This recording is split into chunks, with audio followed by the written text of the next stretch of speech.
Hi friends, welcome to Zeenath's world. இன்னைக்கு நம்ம பண்ண போற ரெசிபி சேப்பங்கிழங்கு வறுவல்.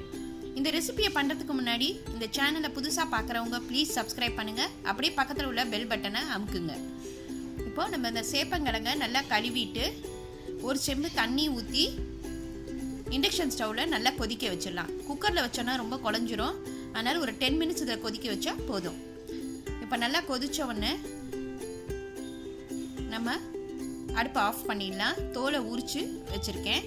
இப்போ அதை நம்ம சின்ன சின்ன பீஸாக கட் பண்ணி வச்சிடலாம்.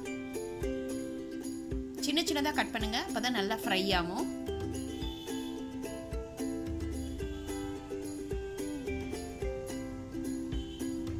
இப்போ நான் அடுப்பில் பேனில் 2 டேபிள் ஸ்பூன் ஆயில் ஊற்றிருக்கேன். ஆயில் நல்லா காஞ்சோன்னு 1 ஸ்பூன் கடுகு, 1 ஸ்பூன் உளுந்து நல்லா ஃப்ரை ஆகட்டும்.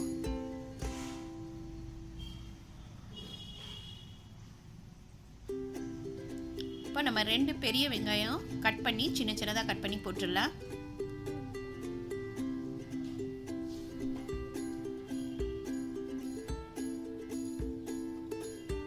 கருவேப்பிலை கொஞ்சம் போட்டுக்கோங்க.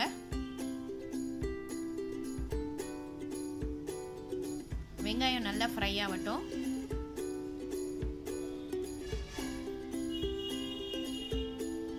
உப்பு தேவையான அளவு.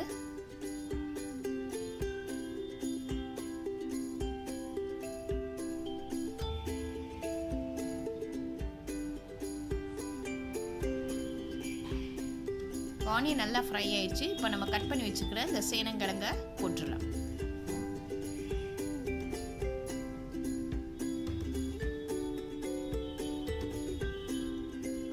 கொஞ்ச நேரம் நம்ம அதை நல்லா ஃப்ரை பண்ணலாம். அப்போ தான் நம்ம மிளகாத்தூள் போட்டால் நல்லா அதில் பிடிச்சிக்கும்.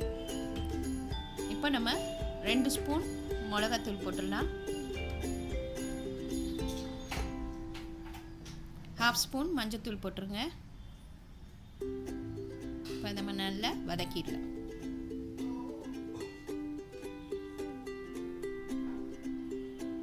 அடுப்பை சிம்லேயே வச்சுக்கோங்க.